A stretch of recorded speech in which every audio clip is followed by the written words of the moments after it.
all I could see was that I had found myself in this situation where I cannot ever tell anybody what's happening, ever, because I'm so ashamed and embarrassed and I should have known better. And here she goes again. She always makes mistakes. And now I'm a therapist, dude. I should know better. I went to school for this. I have a license.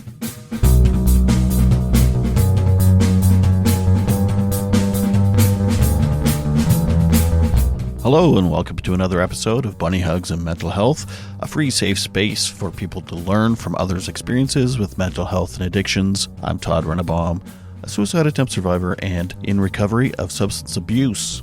Welp, got another great episode here. This one is with Naazh.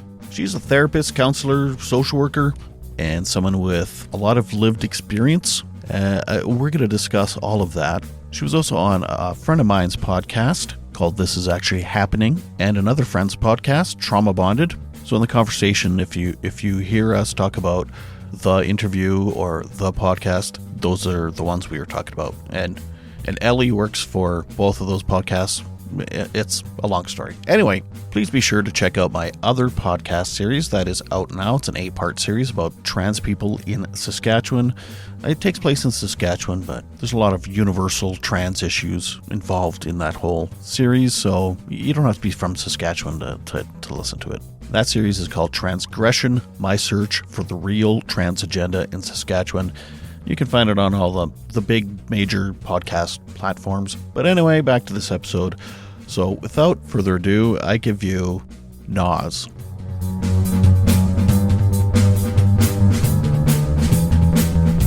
Well, it's Dana, Indian name, Naazh, shortened to Naazh. At my children's high school, when every senior class gathers at the senior banquet, they're presented with letters that they wrote to themselves in the 4th grade. I wrote something 10 years ago, too, something that I recently found and reread for the first time. Reading what I wrote a decade earlier generated a mix of emotion that I imagine mirrored what my sons felt in their own way as they read their letters. One hoped he would still be playing basketball. He is. He's actually playing at the university level, working towards a degree in physical education. Another one hoped he hadn't let himself go, got chubby and out of shape. He is now a junior in college studying exercise physiology and fit and thriving. Their words made them laugh, lighthearted memories of childhood goals and innocent dreams. My writing brought something else entirely. It generated wonder and pain, amazement and validation, sadness, relief, pity, grief, because what I wrote 10 years ago came out of a place that I barely survived. So this is a story, about one that I began writing during a 4-month period of profound depression, addiction, ongoing sexual trauma, and suicidal ideation that eventually culminated in a suicide attempt. That was followed by a decade of silence, of stuffing it down, suffering, lying to myself and everyone around me, and of slowly losing pieces of myself. I'm now in active recovery from that period, yes, but also from all that came before it and everything that has come after. The last wave of depression was deep and consuming. It came on the heels of more trauma. I didn't attempt this time, but I did need a significant medical leave from work, stepped into intensive mental health treatments, and began the painful but necessary work of rebuilding myself from the inside out. And Hawaii was the center of it all. When I went to Hawaii, it wasn't on vacation. It wasn't an escape in the traditional sense. I moved there with the intention that my entire family would follow. It was meant to be a new beginning, a last-ditched effort to save a marriage that was already quietly crumbling. I believed that the distance, the beauty, the shift in pace would somehow realign what felt so fractured. But what happened in Hawaii broke the illusion, and me wide open. I went there seeking connection and ended up in a deeper state of loneliness than I had ever known. Eventually I came back. I'll leave a little bit out there, and I came back, and ultimately what happened is I stuffed a trauma because I'm a therapist. I'm a trauma therapist, right? I was a trauma therapist when the trauma happened. And so being vulnerable to fall into a situation like that, knowing what I know, I was so embarrassed. And so I didn't tell anybody. And I thought, I tell my clients, like, you cannot deny that something happened. It will come out.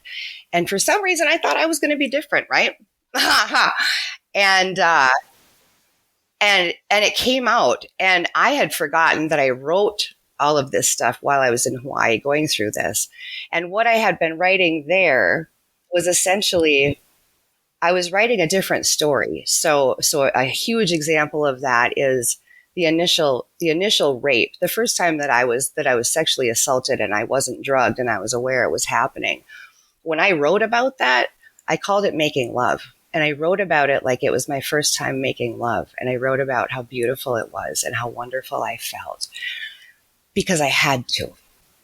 Because if that wasn't the story, I couldn't live. And so I had forgotten all about these writings. This is the craziest, wackiest thing, until I had this like total other mental breakdown 10 years later, and that, which is now 2 years ago. And I stumbled across these writings. And so my therapist and I had the opportunity to go back and unpack it. Like I had to. It had to come out. So I was on a 6-month leave of absence from work. I was doing 3 times a week in very intensive trauma therapy. I did 3 weeks of the adult partial hospitalization program. I ended up being in that program with a former client of mine, right? So yeah, it was what I feared. It was what I feared. It was going to come out, right? I tell everybody it's going to come out. It came out.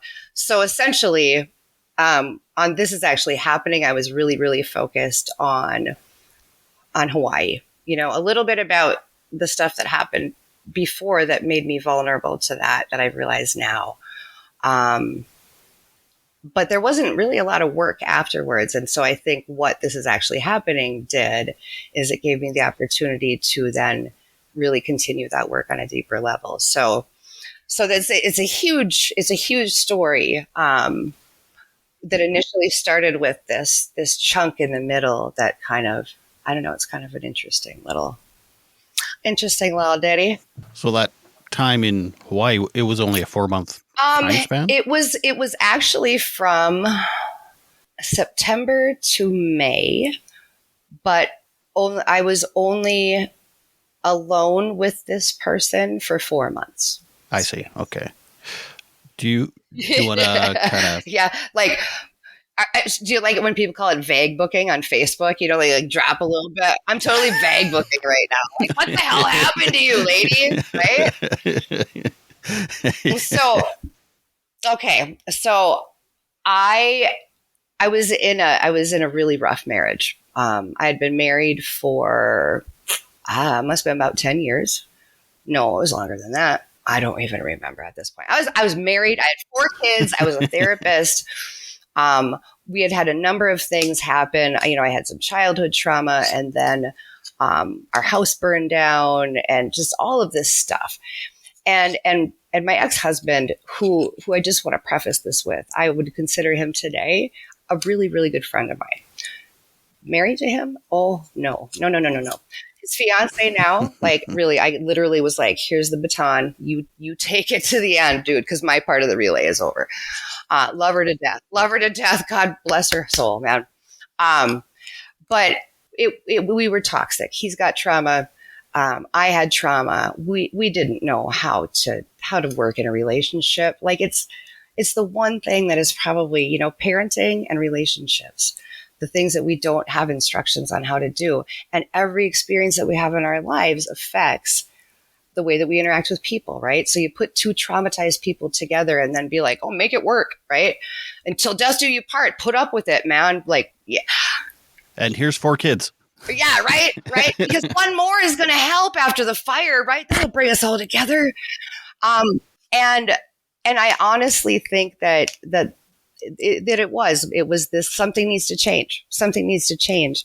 And I think it's a lot like you hear a lot about in recovery, like doing the geographical, right? Why not? I don't like winter. Winter makes me sad. I don't have enough vitamin D. Let's go to Hawaii, right? Where it's always sunny, and then we're always going to feel better, right? Because it's a beautiful, magical place. Now, granted, I had never been there, right? I had no idea what it was like. I had no idea what it meant to be 5,000 miles away. So I got a job there, right? And Just so you went with the family or with? Well, initially I went because we had a house here. So I went and I took my oldest son. And so my job was to go over there and find a place for us to live while he stayed back and sold the house and came with the other kids. So, and immediately they talk about this like island fever. I don't know, whatever they call it, but it's this very isolating thing. Like when I got there, I realized how far away I was. I couldn't just get in the car and go see somebody. In order for me to see anybody that I loved, it meant getting a plane ticket, which is expensive, and going to the airport and getting on a plane. Like it wasn't just get in the car and go. And my son too was struggling. I mean, he was 15 at the time, and tore away from his friends. And again, I was a therapist, right? I was a relatively new therapist, but I didn't think about any of these things. I had this idealized idea of what it was going to be like. I have a big imagination. And so I was super lonely.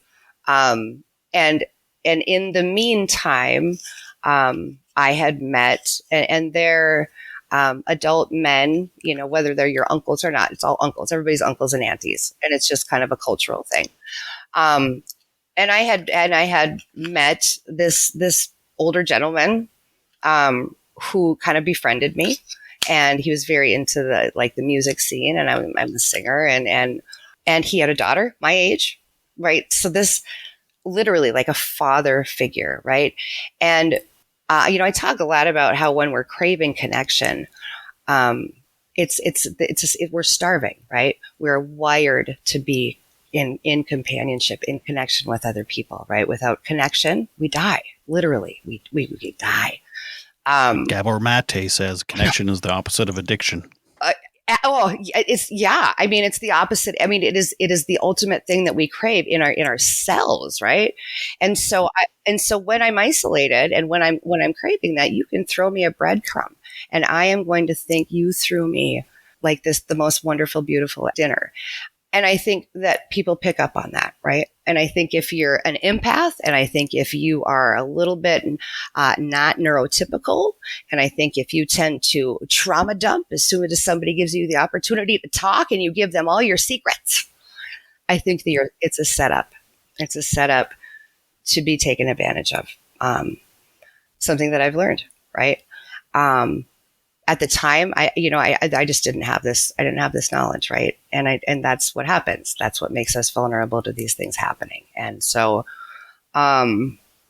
it was a number of months. And in the meantime, my two next sons, I had 4 boys. The next 2 came with my nanny. So now 3 of my kids and my nanny are all there, right? And he's uncle, everybody's uncle. Like he's getting bikes for the kids, and my nanny loves him. Like he's great. He's showing us the island, and we're going to family, like big Thanksgiving celebrations with his family. And I was part of something. My kids were part of something, and I wasn't alone. And it was fulfilling a need. And I really want to preface this with, at this point, at no point was there any kind of a romantic, like, oh, hey, I'm going to leave my husband for this dude. No, like, father, crave it, right? Let's go back to my childhood. Other reasons I crave a father figure, right? So we were out one evening listening to music, and I ordered a drink, and the nanny was at home with my kids, and the next thing I knew, it was morning. And I was at his house, this man's house. And again, fully clothed, sleeping on the couch, blanket covered me up, right? He was in his bed sleeping. And so nothing felt weird other than this big gap in my memory. Like, wow, that must have been a strong Long Island iced tea, or, I don't know. And he just, said, yeah, you just got super drunk. Figured it was easier to just bring you here. Right. It didn't sit right, because there had been little things along the way that he had said. And I think one of these big things was, when he told me that, he knew how to pull me in. He knew how to get me emotionally, like he knew that I was going to be concerned if he told me he had cancer, which right? I have cancer, right? And then this long conversation about how he's never going to be able to be intimate with a woman again. And again, I think he was judging my reaction. And, like I fawn, I'm a fawner. Like, whew, like, oh shit, I don't know what to say. Because again, the red flags are going off. Something doesn't feel quite right. This doesn't feel appropriate for a father figure to say. But at the same time, it's my only connection. I don't want to lose it. I don't want to sabotage it, right? So just fawn. In my head, I'm thinking, what the fuck kind of question are you asking me? Like, seriously, dude? Like, but, and so there were those little things, right? And so again, the signs were there. I felt it. And then the memories started to come back. And I just had a memory of, like laying on the bed and him pulling my pants off, and it just was coming in bits. And so again, I mean, I clarified with him, like, okay, is there something that I don't know? And, amazing actor he was, he was like, oh no, like he was so worried that I remembered, because he basically painted this picture that he was so grateful that I had forgotten, because he didn't want me to remember, because he didn't want to ruin my marriage. But I had told him in this drunken state how much I loved him and how I didn't see him as a father figure. I saw him more as a romantic interest, and that I had begged him to make love to me. So you don't remember that. He just told you that's what happened. Correct. Gotcha. Right. Okay. So now I'm frozen. And I think this is the point where I wish that I would have been, I hate to do that because I don't like regret, had I known more then, that would have been the moment where I said, get me the fuck out of here. Right. Because I was so isolated. Right. And I'm not in a great marriage in the first place. And my nanny did not like my husband at the time. And so she was constantly feeding me, like, and that this is no fault of hers, because the stuff she fed me was pretty true, right? About all of these reasons that I shouldn't be married anymore. And when I brought this up to her, she's like, well, it would be better than what you have now. So I was getting all these messages that were so like, somebody should be more upset about this, right? It should be me, right? But somebody else should realize what's wrong and tell me, because I guess I can't always trust my own, like sense of what's happening. Going back to, I don't want to lose this connection because I'm 5,000 miles away. That's classic grooming. Yeah, a shit connection is better than no connection, right? And so that's when it started to twist in my head, where, okay, I will just create the narrative, right? Well, another step in that is that, and I want to say that there is use sprinkled in here. There's painkiller addiction, there's benzodiazepine use, and that was primarily what I was using.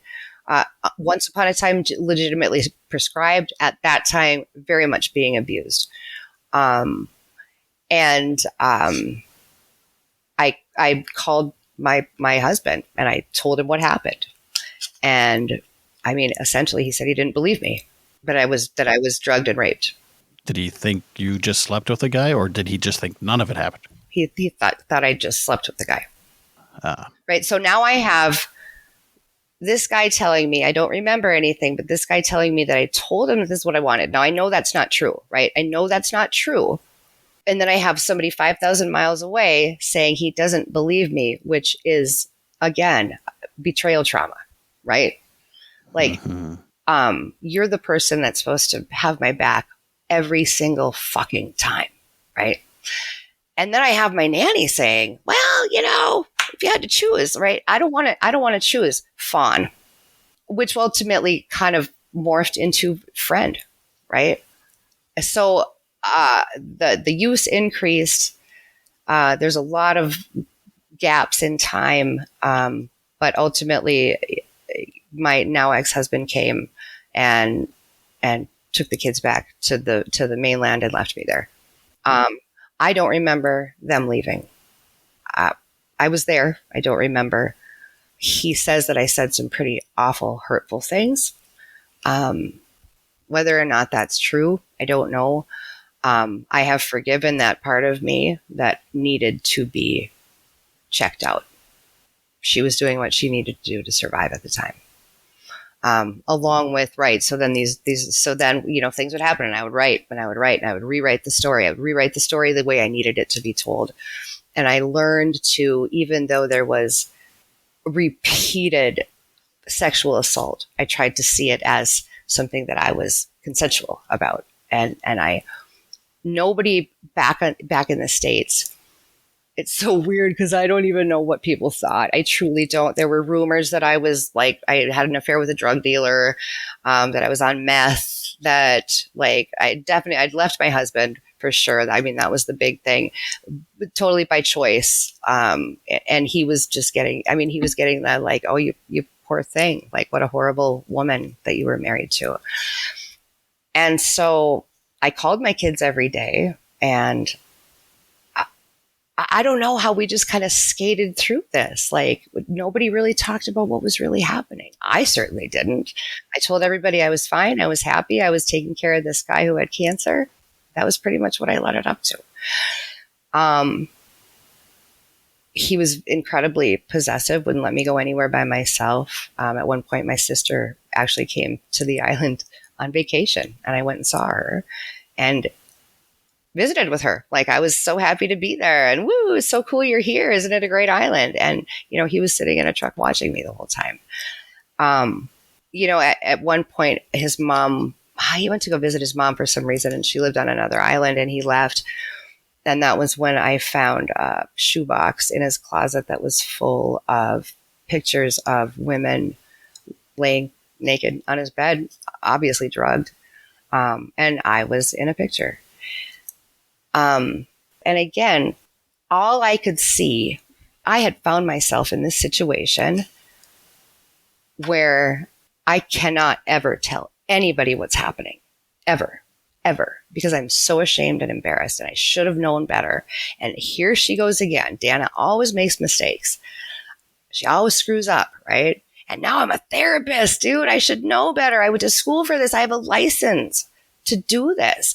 And so I went through the motions, and I tried to enjoy things. I got to go wild boar hunting. I got to go sailing, and I got to go sailing with the whales, and I got to see the whales come. Sorry. And I have so much gratitude for that part of me that always looks for the good things. Because sometimes, that's gotten me in trouble. It gets me in trouble a lot with people. I tend to give everybody the benefit of the doubt, or at least historically, that's been my pattern. But when I was there, and it was so dark, that part of me, and I think she's a little girl that learned to just, see the good, see the beautiful things, see all the little veins in the leaf, and see the way the tree roots are connected, and see the way the sun shines through the clouds at sunset and ripples on the water, and every little beautiful piece of thing that I think we miss, if that makes sense. Because she worked so hard to keep showing me the good so that I didn't leave. But, despite that, woo, haven't been there for a while. Wow. Damn. So are you able to almost decompartmentalize those parts of you? Yes. It's almost like, I don't want to say it's like DID, but it's almost that. Well, oh gosh, internal family systems is the most amazing therapy. It is essentially, well, if you think about it, right, coming on, right, talking to you, part of me so excited. There is a part of me that loves attention. Really. Like, I don't like crowds unless I don't know that feeling. Right? All right. Like, I don't like crowds unless I have a microphone in the front of them, right? But there is also a part of me that doesn't want to look like an ass, right? So she was so nervous. There was also a part of me that like knew that I needed to put those parts aside and I needed to make sure that like everything was working, that like, and then there's a vain part of me that's like, did you check your makeup? Right. So there's all of these because we're always parallel processing. We never have just one thing going on. It's kind of like that. And I think that's what's so confusing for people is that so many of the feelings that we have clash, right? How can I look at somebody, right, with so much love, and 5 minutes later, look at them through a lens where I'm like, how can like if you crash in a car, like I'm not really going to feel that bad. Like, how can we feel those two ways about two different people? Well, it's two different parts, right? It's that, and so, going back to, that whole where that all starts is, we come into the world without any expectation other than I'm going to be taken care of, right? We learn that connection is vital. I am not laying in the bassinet thinking, oh my gosh, does the doctor think it's weird that I have this much hair? Or, God, both of my legs don't kick at the same time. Oh my God, is the nurse looking at? We don't care, right? We know and we learn, I cry, my belly hurts, like mom sticks a boob in my face and my needs are met, right? So we learn like connection. In order for me to survive, I learn, right? There's my connection. What happens is when those connections are severed or damaged, we learn that we may need to act a different way in order to make this connection work, right? And so, take the example of parents get divorced. Dad doesn't like a lot of noise. Dad likes it to be quiet. So I know that when I go to dad's, right, even though I have ADHD and I want to hum and sing all day long, right, I know that she can't be there unless, if she wants dad to be calm, right? So a part of me develops that can be really, really calm and boring. And she dumbs herself down a little bit and she's very submissive, right? She develops very early, right? Now, flip to mom's house. Dude, mom loves to laugh, right? So I go to mom's house and I get to be her. I get to be like, I get to run around and like when we fart, it's funny at mom's house, right? So then I have this other part. And then as I go through life, when I encounter people that trigger feelings like dad, you're going to get this. And so, we learn that if I want to maintain this connection, right? Because now we're worried. Now we have this anxious attachment style starting. So we start to get nervous. And so we develop these managers. And so a lot of my managers are the ones that I'm going to keep the house clean. I'm going to cook exactly what you want. I am going to be so perfect that you're never going to be able to live without me. Right. We develop those. We also develop these ones that like go on high alert, these protectors or these firefighters, right? That when there's a problem, they jump in, they're going to fix it. So I say something, somebody reacts in a way where I think I'm about to get in trouble, right? For whatever reason that's triggered in me, boom, here comes my firefighter. I have a fuck you firefighter that'll sabotage a relationship so fast it'll make your head spin. Because then that little girl, that little exile that we're all working to protect, she doesn't ever have to feel that pain. Because if we keep her disconnected, she doesn't ever have to feel that pain. If that makes sense. And so, yeah, I think so. I if I'm gonna compare it to my own life, mm-hmm. what I think you're saying is, mm-hmm. like I'm getting close to 9 years sober in mm-hmm. recovery as well. And I remember going through treatment and counselor saying, you got to learn to feel your feelings. You got to feel your feelings. And I was like, I know how to feel. Like, what the hell are you talking about? But I think those parts of me, those different family connections that you're saying with internal systems, I think I was so isolated to just one feeling at that point mm-hmm. that I didn't I really didn't know how to feel contentment. I didn't like No. contentment was the hard one for me. Well, and I think that how can you feel content when you have so many different things going on in your head? And I think that's the whole thing. When we say, hey, how do you feel? We expect one answer. I feel happy. I feel sad, right? No. It's like that. Like when somebody, like, think about this, when somebody dies, right? And you're grieving, right? And then somebody tells a joke. Now I'm grieving and I'm sad and they're telling a joke. If I laugh, it means I'm not sad, right? If I'm grieving, I can't laugh, right? You can feel both of those things in the same space. And I don't think that we are ever taught that. That would clear up so much, don't you think? Absolutely. This is something I've said just, I don't know how many times in the last few years. And when people do ask me like, hey, how's it going lately? Well, you want the long version or the short version? This part of my life's going great. This part of my life's going terrible. This part of my life is just okay. I'm feeling gratitude and resentment at the same time. Yeah. Like what? And they clash. And so how can you be content when they're doing this? You can be content when you learn that, right? Okay. So then we get to this whole idea of, and this whole concept is the true self. And the true self is basically like who I really am at my core. Take these protectors out, right? Who am I? And it's almost like I call all of those parts of me the kids in the daycare, right? I run the daycare. Those are the kids in the daycare. The kids in the daycare used to be in charge. Like there's literally when my therapist and I would draw out all of these parts. And when I first drew it, I was literally looking in a window at these parts and I had no control over them. They were causing ruckus. It's like, so, or it's like I'm sitting at the head of the boardroom table and all those parts are there and we have to learn to work together, right? Because all of them were there to help me. There's none of them are bad. Not a single one is bad. They all had my best interests at heart. And so I have to be able to look at each part of me with, and it's the C's, right? With calmness, with curiosity, like looking at the part of me.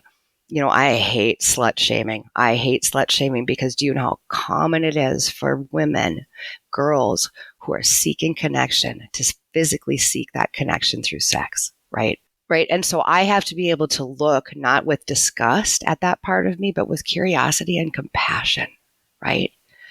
Like that part of me that thought that if I could just have somebody sexually attracted to me, right? If I could physically have them in my, like that they would love me, like that part of me truly believed that, right?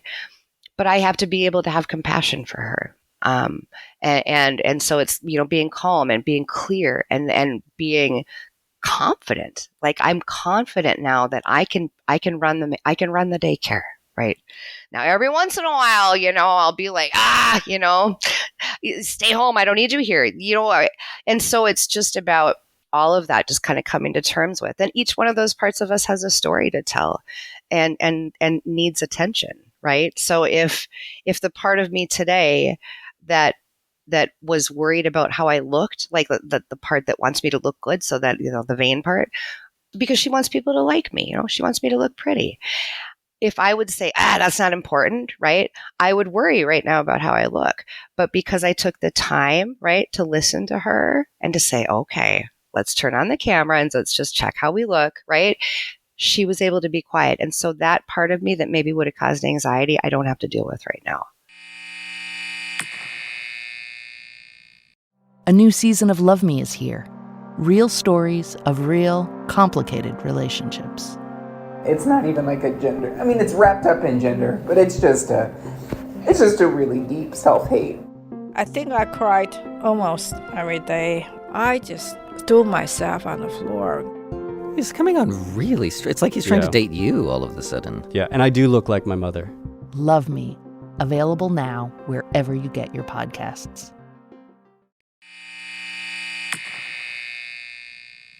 Well, with ADHD, because I was just diagnosed a couple of years ago. Yeah, I know. Mine's pretty fresh too. It's all or nothing kind of thinking quite often for me. So it is like, okay, the vain part just takes over. Or the whatever part just takes over. So how do you balance I guess like you have to make a conscious effort to feel feel your feelings. Yeah. Whereas other people maybe don't have to. To get to know you. Yeah. To get to know you. Well, no, I think when we all have parts. And I think that, the more difficult experiences we've had, the more disrupted connections we've had, the more parts that we develop, right? I mean, you can't get to be like, how great is it to be, I'm 51 years old, right? Single, and, had a number of failed relationships. You don't get here without baggage, right? So I feel sorry for, I feel sorry for the next poor dude that comes along that has to deal with all of it now, plus one more. No, but really, like, I probably have more of those things to work with than somebody that's just like, they met in high school and they've been together and they've had a relatively calm life. That just hasn't been my experience at all. Right. Yeah. Yeah. So anyway, you were crying about the sunsets. Oh, thank you for getting me off that damn cry fest. No, but again, I think that it is a perfect example of the importance of honoring all those parts, right? Because there was a part of me in an effort to save my life forced me to see the good. And again, that part of me just worked really, really hard. And I'm so grateful. It's one of my favorite parts of me. So it is a little bit like, and it's been compared to that. It is a little bit like DID with a conscious knowledge of it, right? Yeah, and to be honest with you, I mean, some of my darkest times when I was going through mental health and addiction issues were also some of my funnest fucking nights I've ever had in my life, Right. But anyway. but I think that's what's important is that like there is a part of you that enjoyed part of that, although there was a part of you that probably really struggled with it, right? And so sometimes you feel forced to be like, don't put any positive on that, but then you're ignoring this part of you that needs attention because that part of you helped you get through that somehow. And all of those parts deserve all of the, like, thank you so much. I thank my red flag part, the part that sees red flags. I thank it all the time. Like, thank you for pointing that out, because the part that sees the good in everybody was like, well, you can put up with that, right? And that part's like, remember what happened last time, And so it's just like that. It's that classic angel and demon, right? Yeah. So at some point, and I couldn't even tell you what happened. The part that sees the good, she must have checked out for a little while. And my suicide attempt was so chill. And I didn't remember parts of it until I had found those writings 10 years later. I remembered the seizure, but I didn't remember the events leading up to the seizure. Because it was just called a seizure. It wasn't called a suicide attempt. It was, I was, this man invited his family over, and I was making this big dinner for all of them. And I was the hostess, and that was my job. And I got everything ready, and I got everybody sat down at the table, and I got everybody served. And I went in the bathroom, and I grabbed a big bottle of Tramadol, and I poured, a heap. And I slowly took them all. I calm as a cucumber, took them all. Kind of like, okay.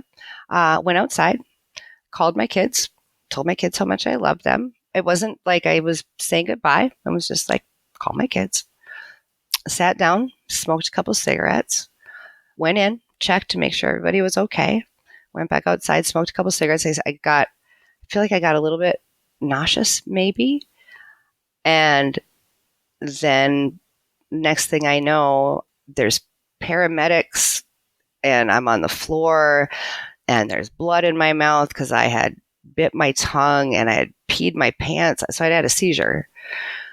And we got to the hospital, and they're like, did you take something? And I'm like, no, of course, because, that's not, you can't find Tramadol in a test. So, and I knew that, right? I knew what to take that wouldn't necessarily be traced without a specific test. So I let it be. Nobody ever knew. Nobody ever knew that that's what it was. And that, again, that was going to my grave. So was it planned or was it kind of a spontaneous thing? It was very spontaneous. But that's why I'm saying it was so spontaneously calm, right? right? It was the same. It wasn't like I was saving them up. It was the same. There were bottles all over the place. I knew where they all were. It was never. I always prided myself on never being suicidal, right? Because if you grow up with a little bit of religious trauma, suicide's a sin, and heaven knows that I don't want to be a sinner. Interesting the way those things stick, isn't it? And so again, there's a ton of shame, and clearly, I lived right here. I am, and ultimately, what happened was that I had a little bit of a wake up call, and I played along until I convinced him that there was some kind of a law that if I didn't something to do with my kids, and there would be like a legal abandonment, which I think there actually is literally something like that, but that I had to go back and get at least one of them to come back with me, because he's like, oh, we'll raise your kids together. I had to go back and at least get one of them to come back. And so he let me go back to get one of my kids. And when I left, however, at the end, he knew I was leaving. I could tell that he knew that I was leaving. And again, it was such an anticlimactic end to this whole, you can't go, you can't go, you can't go, you can't go. And then I'm going, and then, okay. It was just like, and again, so then all of these things that just didn't match up. This is the kind of story that nobody's going to believe. There's not, right? This is like a Lifetime movie, right? Nobody's going to believe it. So we're just going to tuck that away, and we're going to go home. And when anybody asks, we're going to say, we don't talk about Hawaii. And that's what I did. Or if they do believe you, they're like, well, why didn't you just leave earlier? All these kind of victim blaming or whatever. Yeah. And honestly, that didn't even seem like an option. I look at it now, right, through a different lens. And I look at it now and I'm like I could have, that was a choice, but that was out there. It was an option. In theory. Shame is, I got no room for that business. Yeah. And so I thrive in shame. In the dark. It's a good motivator. Is it though? I mean, I prefer anxiety. I prefer anxiety as a motivator. I mean, if we're going to pick one, I pick anxiety. Right. Although I've been learning about anger as a motivator, and let me tell you what, learning to utilize anger appropriately as a woman, and as a woman who has been taught to be compliant and obedient and quiet, has been a trip. Well, even as a man, using anger as a motivator, appropriate motivator. Maybe. Perhaps it is harder for you. I don't know. Right? There's different ways to look at that, isn't there? In my family, anger is, talk about a shield or talk about a protector. What was the meme I saw? Anger is anxiety's bodyguard. Yeah. And anxiety is bodyguarding that exile inside of us. They're all protecting that wounded child that doesn't want to ever be hurt again. There's a lot of anger and addiction issues throughout my family, cousins, uncles, everybody. Yeah. Right? So it's also a learned behavior, that anger, and then Right. Well, and I think it's interesting too, the difference between people who express their anger outwardly and people who express it inwardly. That strong inner critic. I think that's where most of my anger has always been harnessed in what did I do? What did I do? What did I do? What can I do better? What can I do better? What can I do better? And so every time I say, what can I do better? I feel like another one of those parts develops that tries really hard to fix something. It's a lot like, you'll see adults, think of two adults who will scream at each other, like a parent and a child, adult. You're not my kid anymore. I don't want to see your face. Get the F out of here. And the other one's like, yeah, well, you're the shittiest dad in the world. And they're having this brawl, right? And it's hurtful words. And so what you see are these two adult men angry. And you know what's really happening? There's two hurt little boys that are saying, you're not my friend anymore. Yeah, well, you can't come to my birthday party. I'm taking my ball and going home. Yeah. But you know what happens with kids? They don't choose righteousness. they wait just a little bit and then they're right back in the sandbox and they're able to let things go. And I think as adults, we are much often more concerned about righteousness sometimes, or sometimes just the way it makes us look, right? So yeah, whole other rabbit hole. I'm good at rabbit holing.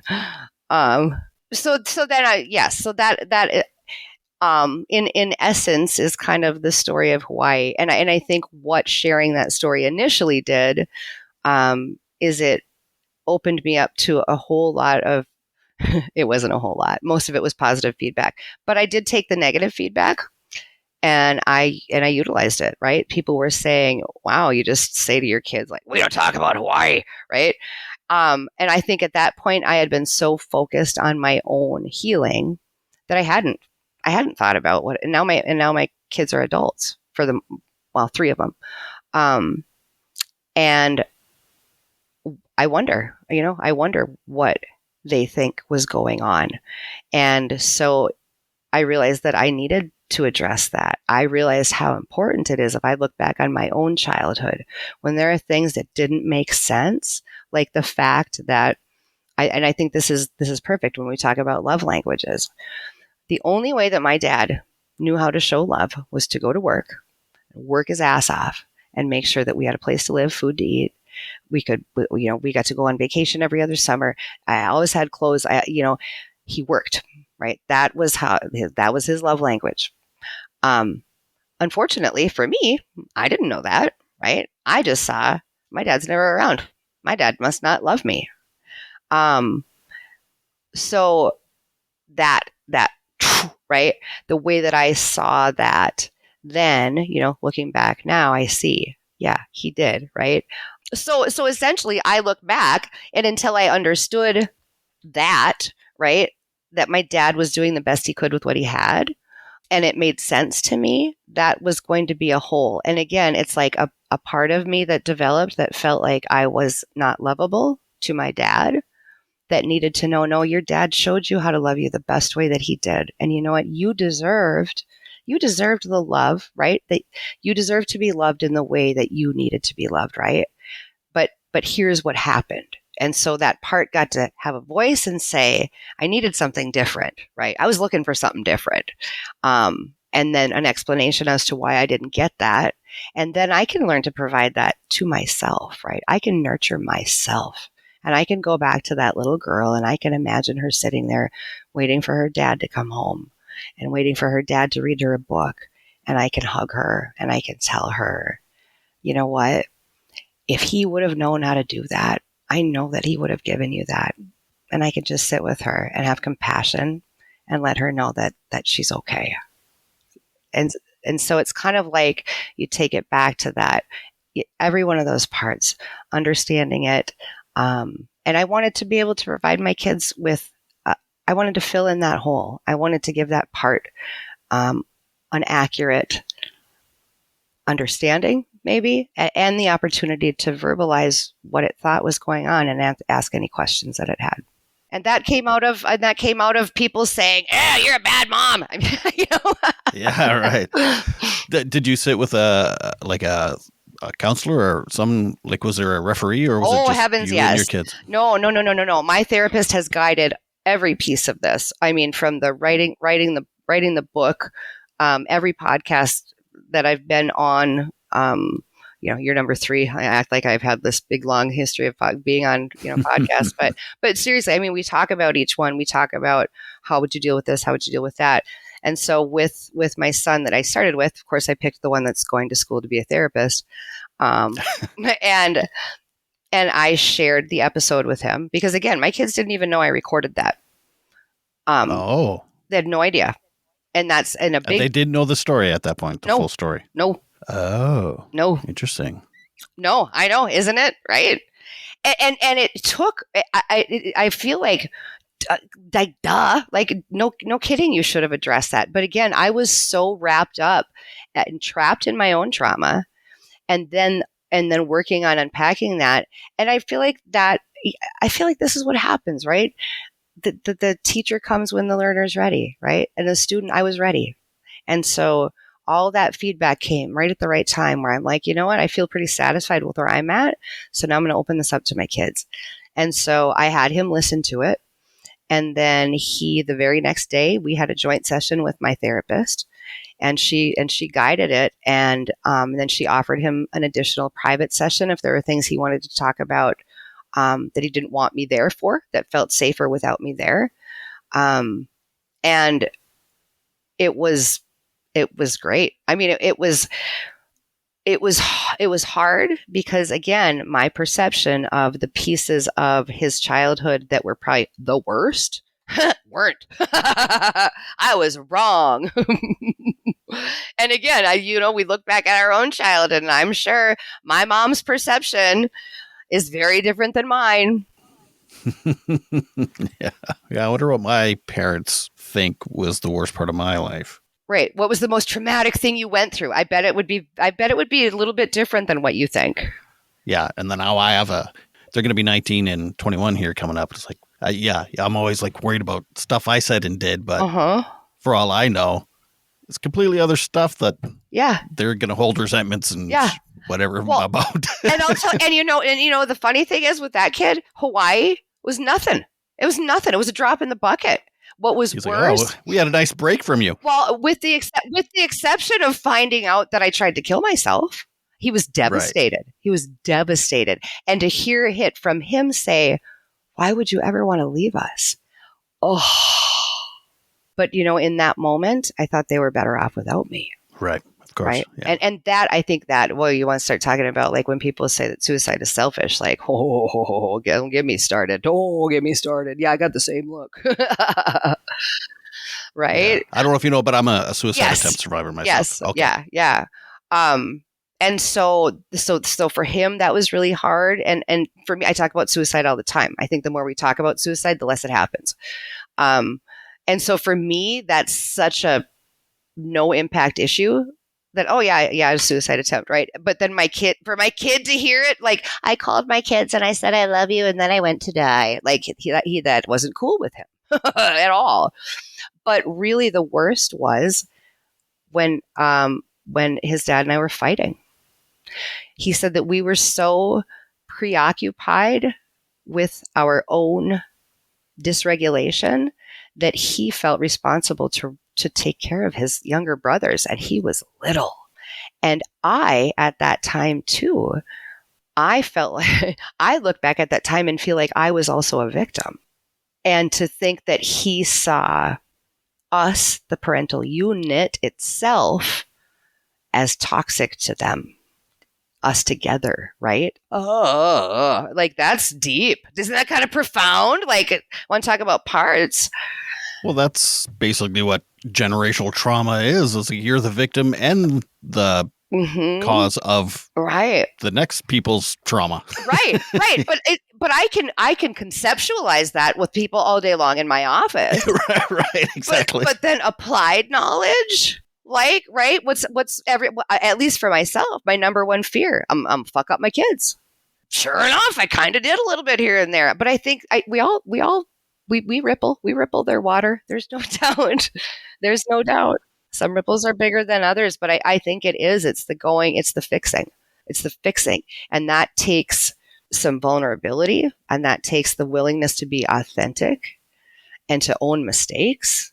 And then not only that, but then take that applied knowledge and use it to better yourself. Yeah. And I guess it takes willingness to be able to hear feedback with an open mind, not take it personal. Oh, wow. I mean, at first, the first negative comment that I read that attacked me as a parent, and as a parent, right? Anything else, but talk about my parenting, like get my name out your mouth, right? And so my initial reaction was there was a mix of I was irate, like, you don't know me, you don't know nothing about me, you don't know what I've been through, and you don't know what I've done since. Like this whole okay, yeah, well, fact, right? They don't. Okay, that's a fact, right? Fact. Like, talk about radical acceptance. Let's do some radical acceptance. There are people that troll just to be mean. Okay, I can accept that. So don't take it personal. They don't know me. There's people that do this just to be mean. And here's the other part of that is that if something hits you like a dart, right? You might want to look at whether or not there's some truth in that, right? It's that whole, like, if I got one finger pointing at you, I got three pointing back at me, right? And so that was what opened up that whole, I need to talk to my kids about that hole in their history that I basically said, I'm a therapist, but they'll bring it up and we don't talk about that, right? Exactly what my dad said, like, we don't have feelings, I did that. I did that to them. I did that to them for years. But I mean, it takes willingness and willingness to hear feedback and not take it personally when you're working with your kids about stuff that, like, some people don't want to hear these things or like work on themselves, but not then go like have the self-awareness to be like, oh shit, I should probably sit down with my kids and talk about the same stuff. Yeah. Well, you look at basic, part of attachment theory is if my core relationships, if there's anything in those core relationships that's wonky, my ability to branch out and have successful relationships going out isn't going to work real well. And so just repeat patterns. Absolutely. Oh, you think? I mean, yeah. So that'll just continue to happen. But again, like I said, the ability to look at that, and immediately with defensiveness, yes, hearing something from your kids and look at where does that come from? If my kid is saying, you did this wrong, right? That attacks the part of me, again, that is so entirely sensitive, right? Because I may have hurt my child, right? And if I hurt my child, they may not love me anymore. And if my child doesn't love me anymore, I can't even fathom that, right? So I am going to immediately say, oh no, that's not what I did, right? So that I protect that piece that might have to say, I made a mistake, right? I made a mistake. Will you still love me? That's hard to do. And especially to your kids, right? Do our kids realize the impact that they have on us? One of the chapters that I wrote is called, nobody can hurt you like your children. No one. Stupid kids hurting me. I know. I don't even like them. No, but you think about, like, the first time you heard your kid say, I hate you. Oh, at least for me. Now, I've never heard that. Shut your face off. Really? Your kids have never said, I hate you. Oh, no. Man. See, now I was told that when you hear that, you're doing something right. Because you made them mad. You're calling me a bad parent. No, yeah, you said it, man, not me. Not me. But the times where your kids point out something that, anything that your kids they'll criticize me. Yes. Right. No, absolutely. I just think that's the part that really kind of jabs you and it hurts. And so opening yourself up to those real emotions and trusting that your kids aren't gonna abandon you, because that's what it all goes back to. I don't want to lose that, and I don't want to make them mad, because if I make them mad, they might leave, and they might not feel the way they do, and they are vital to my survival.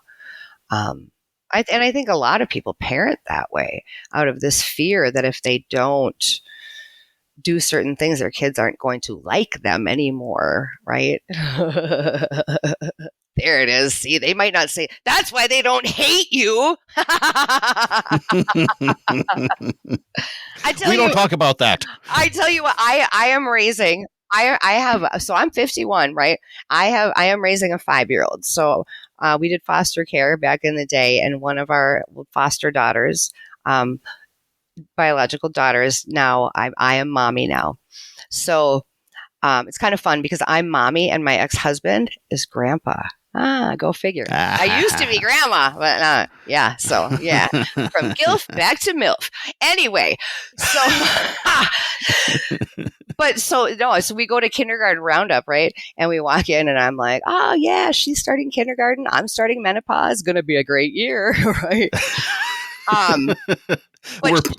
She's going out of diapers. I'm going in them. right? She just handed the diaper rash cream to me and said, "Here you go, mommy." Yeah.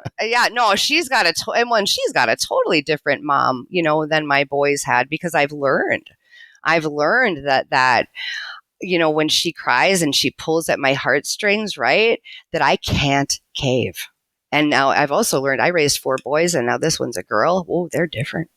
Ooh, dog, they're different. They're different. Yep. I will tell you, my little girl, she can sit in a duck blind for 2 hours. The other day, somebody, okay, so I'm a hunter, but somebody we go fishing. She can grab a night crawler, tear it right in half for me. She can take the fish off the hook. She helps me clean turkeys. I was field dressing a bear just a few weeks ago, and she's like she's wearing this cute little dress, and she's like, "I want to hold the heart, mommy." So she's standing there with her little flower dress, holding this big bloody bear heart with blood up to her. I mean, she's cool shit. She's fun. She's pretty badass, actually. Little badass kindergartner. But yeah, she's got a very different version of me. I'm a very different parent because I've learned a lot about. We're going to talk about feelings. We're going to be honest. When she says, "You're mad at me," I'm going to say, "Yeah, you know what? I am mad at you." And then we're going to learn how to deal with the fact that I'm mad at you. And we're going to learn that it's not that I don't love you. Right. And we're having those conversations that I didn't even know to have before. And we say, kids thrive on rules. They thrive on limits. You set limits, you hold them accountable, right? That they will thrive and that they need that. But when you're doing it, it doesn't feel like they know they need it. It doesn't feel like they're acting safe, right? It feels like they hate you. And I don't want them to hate me. So, okay, you can have popsicles for breakfast, right? Yeah, it's tough. And I'm finding my kids are going to be 21 and 19. It's almost even harder now than it was when they were 5 and 3. Yeah. Oh, yeah. Because you don't know what they're doing some of the time. My boys are 15, 22, 20, 22, and 27. And then I have a 5-year-old girl. But no, I mean, I remember weekends where every Monday I would check the jail roster to make sure they weren't in jail. I was so scared. And there was no realistic reason for me to be concerned other than I knew myself and I knew that they have a little bit of me in them. And I knew that some of the experiences that they had been through had a pretty significant effect on how they released their extra energy. I have one of my children. I won't specify which one, but one of my children has been in the hospital twice with suicidal ideation. That's the shittiest call you could ever get. However, I am so grateful that he knew and that he felt safe enough to call me.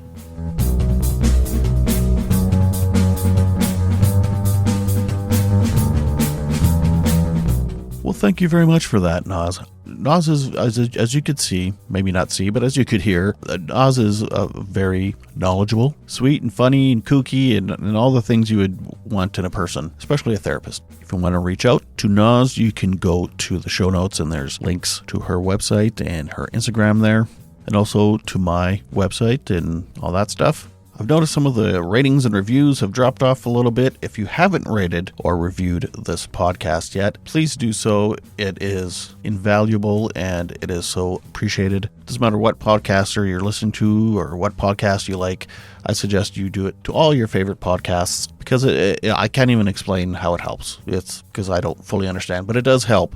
And who doesn't like being helpful? Anyway, until next time, please remember to make your beds and take your meds. Bye-bye.